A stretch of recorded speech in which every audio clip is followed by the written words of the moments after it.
යුක්‍රේනය සහ රුසියාව අතර යුද්ධය 2022 පටන් ගන්න දැන් අවුරුදු 3ක් වුණා පහුගිය මාසෙ වෙනකොට. ඉතින් ලෝකේ හැම තැනටම මේ යුද්ධයෙන් බලපෑමක් ඇති වෙලා තියෙනවා. ඇමරිකාවට වගේම යුරෝප රටවලට වගේම ශ්‍රී ලංකාව වගේ රටවල අපිට මේකෙන් යම් යම් බලපෑම් වෙලා තියෙනවා. ඉතින් අද වෙනකොට මේ යුද්ධය දවස් 30කට නවත්වන්න සාමගිවිසුමක් ඉදිරිපත් කරලා තියෙනවා. ඉතින් අද අපි කතා කරන්න යන්නේ රුසියාව සහ යුක්‍රේනය අතර ඇති වෙලා තියෙන යුද්ධයේ නවතම තත්ත්වය සහ මේ ඇති වෙලා තියෙන සාමගිවිසුම සහ ඒ සම්බන්ධ කරුණු කිහිපයක් තමයි අද අපි ඔයගොල්ලොත් එක්ක බෙදා ගන්න යන්නේ. ඉතින් මේක අපේ 4 වෙනි vlog එක.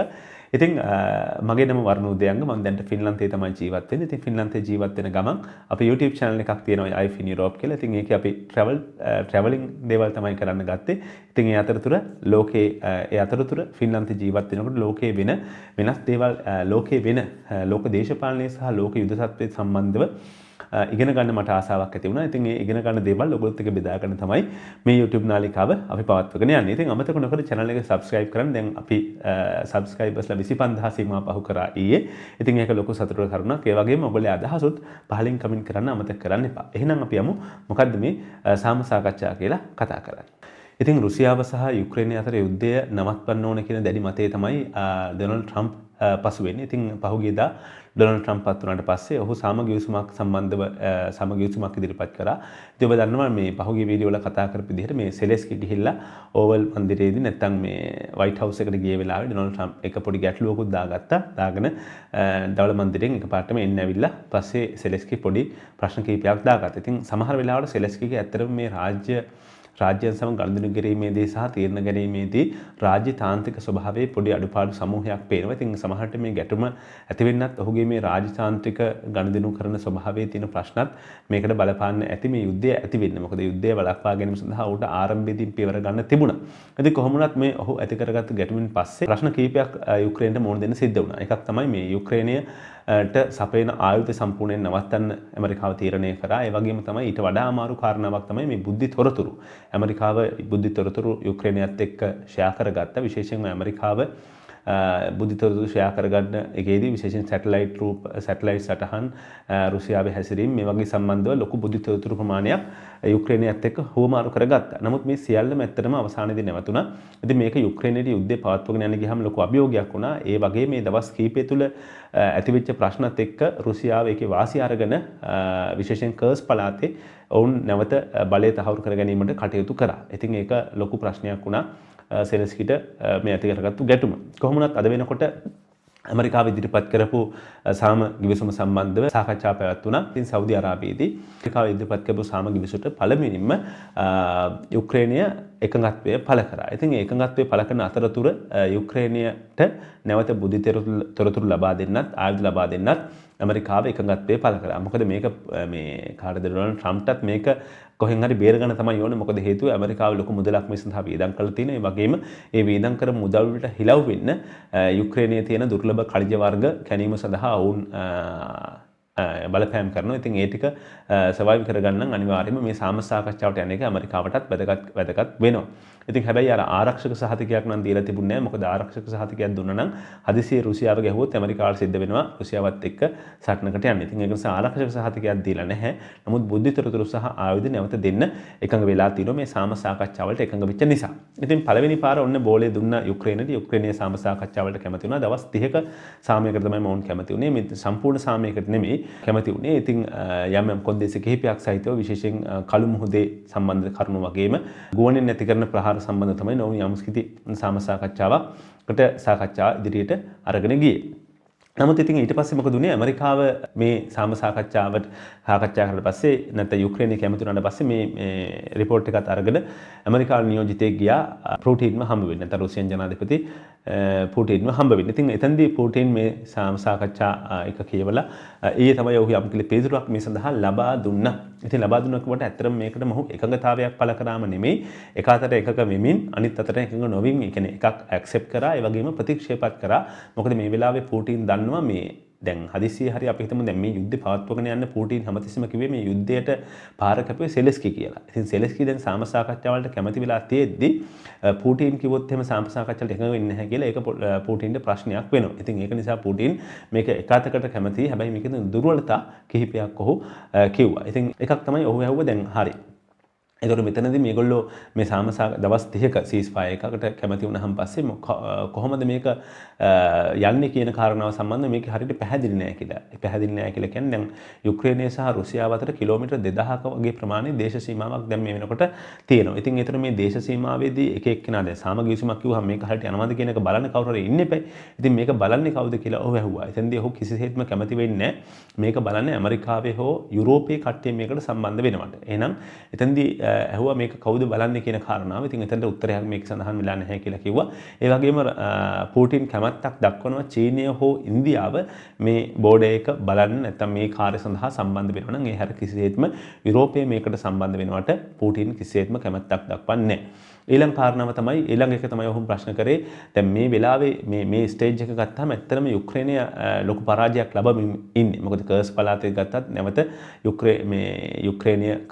යුක්‍රේනය විසින් ආක්‍රමණය කරා රුසියාවේ කර්ස් කියන කොටස ලොකු කොටසක් ඒ කොටස යම් ලොකු කොටසක්. ඉතින් ඒක ආක්‍රමණය කරාට පස්සේ දැන් පහුගිය දවස්වල කර්ස් වලට රුසියානු හමුදාව මේ ගෑස් ගිනියන ටනල් එකක ගෑස් අයින් කරලා ඔක්සිජන් පුරවලා දවස් ගාණක් යම් මෙහෙයුමක් කරලා ඉවර වෙලා ඒ යුද කියන්නේ කමාන්ඩෝ බටයන්ව මේ අඩි මීටර 1.5ක් පමණ පළල ගෑස් නලයක් දිගේ රුසියාව සොල්දාදුවන් එව්වා.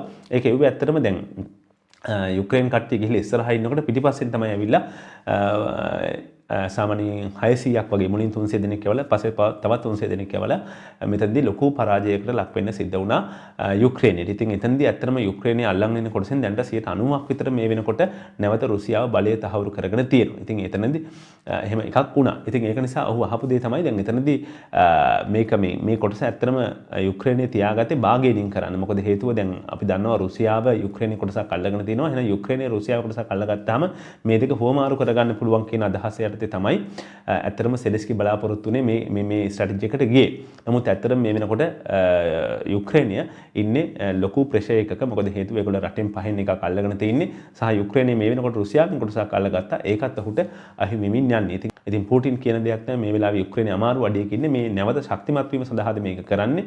එහෙමනම් ඒකට එයා කැමති නැහැ. සහ එතෙන්දී ශක්තිමත් වීම කියලා කිව්වහම ඔහු අහනවා දැන් මේ සාම සාකච්ඡා යන අතරතුර යුක්‍රේනයෙන් තවත් සෙබළු බඳවා ගන්නවද නැද්ද? ඒක හරියට පැහැදිලි කරන්න කියලා කියනවා.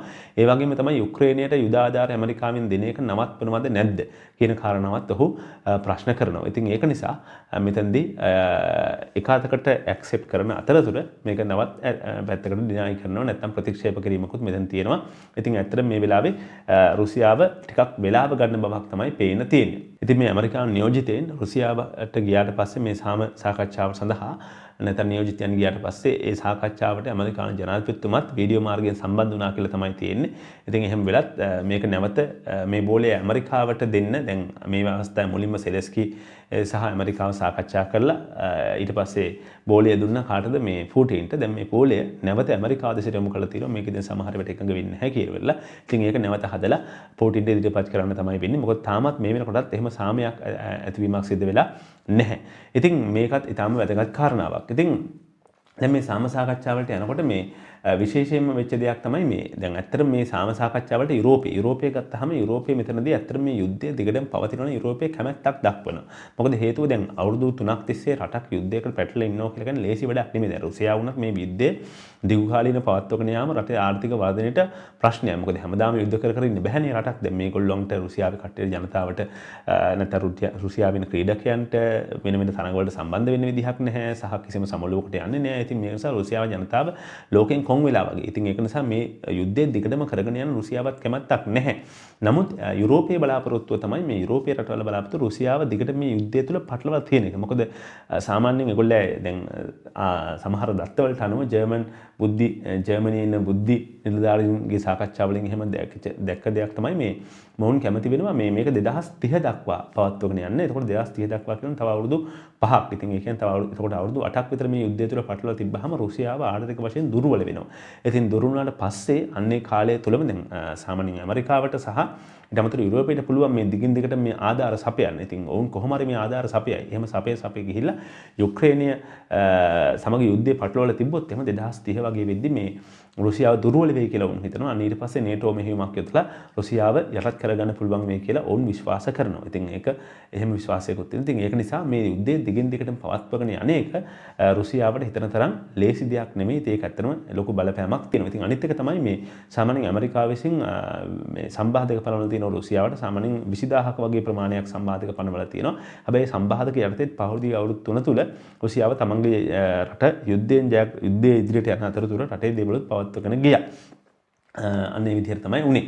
ඉතින් ඒක නිසා රුසියාවටත් ඇත්තටම මේක දිගු කාලිනව මේ යුද්ධය ඉවර කරගන්න අවශ්‍යතාවයක් තියෙනවා. නමුත් ඔවුන් ඒක දෙකම බේරගන්න තමයි එකක් මේ දැන් රුසියාව අල්ලගත්තු කොටස තියාගන්න ගමන් සාම සාකච්ඡාවලට ගිහිල්ලා දිගු කාලීන රුසියාවට සාමයක් තමයි මොවුන් බලාපොරොත්තු වෙන්නේ. විශේෂයෙන් මේ නේටෝ එක තමන්ගේ රටට ආක්‍රමණයක් නොකරයි කියන එක තමයි මෙතනදී මොවුන්ට තහවුරු කරගන්න ඕනකම වෙලා තියෙන්නේ. ඒක තමයි අර පහුගියදා අපි සඳහන් කරපු මේ කර්ස් පළාත දැන් මේ වෙනකොට රුසියාව 90ක් විතර බලය තහවුරු කරගෙන තියෙනවා.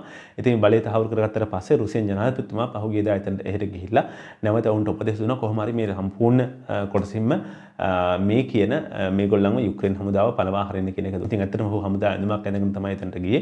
ගිහිල්ලා ඉතින් හමුදාව ඉන්න කට්ටියට නැත්නම් ඒ යුද්ධ කරන කට්ටියට පොඩි මොරාල් එකක් එහෙම දුන්නා මේක ඉස්සරහට කරගෙන යන්න කියලා. ඉතින් ඔන්න ඔය විදිහට තමයි මේ වෙනකොට තියෙන්නේ. ඉතින් ඇත්තටම ඒ වගේම තව දෙයක් මෙතන සිද්ධ වුණා. ඔබ දන්නවා දැන් මේ සාම සාකච්ඡාවලට යන අතරතුරම තමයි යුක්‍රේනයට ලොකු ප්‍රහාරයක් එල්ල කරා රුසියාව පහුගිය දවස්වල ඩ්‍රෝන් 170කින් විතර ලොකු ප්‍රහාරයක් එල්ල කරා.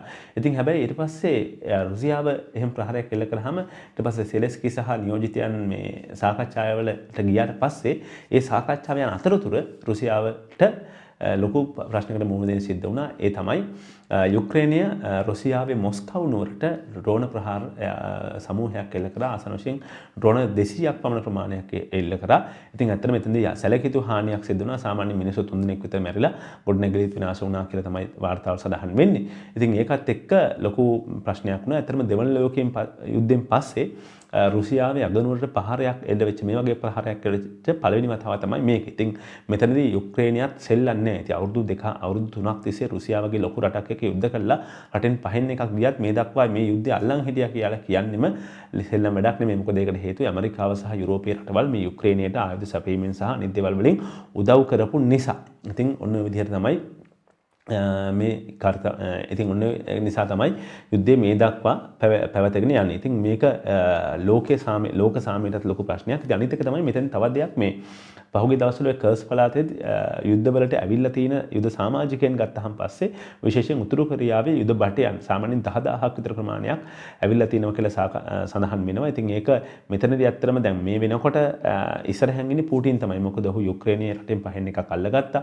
ඊළඟට ඔහුගේ රටෙන් අල්ලගත්තු කොටස ඕන නැවත යටත් කරගත්තා. ඉතින් මේ වෙලාවේ දිනලා ඉන්නේ රුසියාව තමයි සහ යුක්‍රේනය පරාද වෙමින් තමයි යන්නේ. ඉතින් මේ වෙලාවේ යුක්‍රේනයට පසුබැසීමක් තියෙනවා. නමුත් ඉදිරියේදී යුක්‍රේනයට ඉහළට එන්න උදව් කරයිද නැද්ද කියලා දන්නේ නැහැ. අනිත් එක අපි යුරෝපා සංගමයේ සෙල්ලමට හිතුවට යුරෝපා සංගමයත් සෙල්ලන්නේ යුරෝපා රටවල සෙල්ලම් රටවල් නෙමෙයි. ඕන ස්ට්‍රැටජිකලි යම් දේවල් ප්ලෑන් කරමින් ඉස්සරහට යනවා. ඉතින් ඉස්සරහට මේ මම ජීවත් වෙන ෆින්ලන්තයේ ස්වීඩනයේ මේ නෝඩික් රටවලුත් පහුගිය දවස්වල නේටෝ එකට එකතු වෙච්ච එක රුසියාව ලැබපු ස්ට්‍රැටජිකලි පරාදයක්. මොකද හේතුව දැන් කලින් රුසියාව කියපු දෙයක් තමයි නේටෝ එක තවත් ලොකු කරන්න එපා කියන එක 2022 දී. නමුත් එතනදී යුක්‍රේනයට යුද්ධයට යනකොටම ෆින්ලන්තයේ සහ ස්වීඩනයේ කියන රටවල් දෙකත් නේටෝ එකට සම්බන්ධ වුණා. ඉතින් මේ සම්බන්ධ වීමත් එක්ක ඇත්තටම ෆින්ලන්තය තමයි බොහොම ඉක්මනින්ම නේටෝ එකට සම්බන්ධ වෙච්ච රට. ලොකු විරෝධතාවක් කිසිම එකක් ආවේ නැහැ.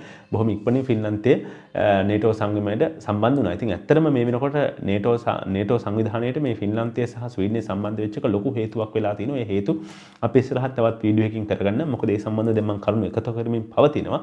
මොනවද මේකේ සම්බන්ධ කරලා තියෙන දේවල් කියන කාරණාව. ඉතින් ඔන්න ඔය විදිහට තමයි ප්‍රශ්නේ. දැන්ට ප්‍රශ්නේ පවතින තැන. ඉතින් අපි බලමු රුසියාව සහ යුක්‍රේනය කොහොමද මේ ප්‍රශ්නේ විසඳගන්නේ. අනික මේ ප්‍රශ්නේදී හවුල්කාරයන් දෙන්නෙක් විතරක් නෙමෙයි මේකේ ලෝකෙ ඉන්න රටවල් ගොඩාක් මේ යුද්ධයත් එක්ක සම්බන්ධයි. විශේෂයෙන් දැන් යුක්‍රේනයේ පැත්තට සපෝට් කරන එක්සත් රාජධානිය, ඒ වගේම යුරෝපීය රටවල් සියල්ලම, ඒ වගේ රටවල් එක්සත් රාජධානිය සපෝට් කරනවා. ඒ වගේම තමයි දැන් රුසියාව ගත්තාම රුසියාවට සපෝට් කරන වක්‍රාකාරව ඉන්දියාවත් යම් සපෝට් එකක් දෙනවනේ. මොකද රුසියාවේ තෙල් ඉන්දියාව තමයි අරගෙන ඉවරලා නැවත යුරෝපයට විකුණන්නේ. ඒ වගේම තමයි උතුරු කොරියාව රුසියාව පැත්තේ ඉන්නවා, චීනයත් යම් ප්‍රමාණයක රුසියාව පැත්තේ ඉන්නවා. ඒක නිසා මේක ලෝකයේ යම් යම් බෙදීම් වලට ලක් වෙමින් මේක ඉස්සරහට යනවා. ඉතින් මේවා තමයි ලෝකයේ පවතින තත්ත්වය. ඉතින් මේ සියල්ල අවසානයේදී ආර්ථික යුද්ධද කියලා වෙලාවකට හිතෙනවා. මේ ආර්ථික දේවල් ඇචීව් කරගන්න රටවල් යන විදිහක්ද කියලාත් වෙලාවකට අපිට හිතෙනවා. ඉතින් ඔන්න ඔය ටික තමයි දැන් වෙනකොට අද මාර්තු මාසේ 15 වෙනිදා වෙනකොට රුසියාව සහ යුක්‍රේනය අතර සාකච්ඡාවල පවතින තත්ත්වය. ඉතින් ඇත්තටම ලංකාවේ ජීවත් වෙන ඔයගොල්ලන්ටත් මේ සම්බන්ධව ලොකු අදහස් ගොඩක් අදහස් ඇති. ඉතින් අමතක නොකර ඒ අදහසුත් පහලින් කමෙන්ට් කරන්න. ඔයගොල්ලන්ගේ අදහසුත් ගොඩක් වටිනවා. මොකද ඔයගොල්ලන්ටත් යම් මේ දේවල් ගැන කියවීමක් තියෙන්න පුළුවන්. මේවා ගැන දන්න කට්ටිය. ඉතින් එහෙනම් අදට අපි මේ රුසියාව සහ යුක්‍රේනය අතර යුද්ධය සම්බන්ධ වීඩියෝ එකකින් සමුගන්නවා. නමුත් අපි ඊළඟ දවසේ තවත් වැදගත් මේ වගේ වීඩියෝ එකකින් ලෝකයේ තියෙන ප්‍රවෘත්ති සම්බන්ධ දැනගන්න වීඩියෝ එකකින් නැවත හමු වෙමු. එහෙනම් ගිහින් එන්නම්. ජය වේවා.